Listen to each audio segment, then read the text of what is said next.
Bonjour. Alors aujourd'hui, nous allons apprendre à multiplier une fraction par un nombre. Et le mieux, c'est de regarder sur un exemple ce que cela peut donner. Donc, nous considérons une classe de 24 élèves et on aimerait savoir ce que représentent les 5 huitièmes de ces 24 élèves. Pour cela, je vais t'indiquer plusieurs méthodes. La première méthode consiste à observer. 5 huitièmes, c'est le quotient de 5 par 8. Et le quotient de 5 par 8, c'est le résultat de la division de 5 divisé par 8. 5 divisé par 8, ça fait 0,625. Tu n'as plus qu'à multiplier ce quotient par 24. 24 fois 0,625, ça fait 15. Autrement dit, tu peux dire que les 5 huitièmes de 24 élèves représentent 15 élèves. Ça, c'était pour la première méthode.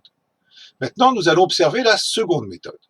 La seconde méthode consiste à multiplier d'abord 5 par 24, ce qui fait 120, puis à diviser le produit par 8. 120 divisé par 8, ça fait 15. Une nouvelle fois, on retrouve ce fameux 15 observé déjà dans la première méthode.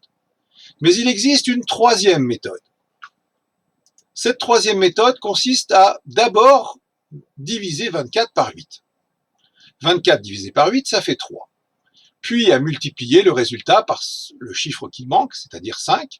3 fois 5, ça fait 15. Autrement dit, que peut-on conclure? Que ce soit la première méthode, la deuxième méthode ou la troisième méthode, on tombe toujours sur le même résultat, et c'est rassurant.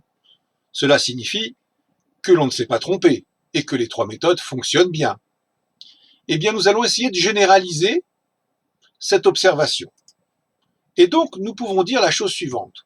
Multiplier un nombre non nul, que j'appellerai petit c, par la fraction a sur b, ou multiplier la fraction a sur b par le nombre non nul petit c, revient, selon les cas, première méthode, à multiplier c par la valeur exacte, lorsque cela est possible, du quotient de a par b, à multiplier c par a, puis à diviser ce produit par b, c'est la deuxième méthode, et enfin, troisième méthode, à diviser c par b, puis à multiplier ce quotient par a.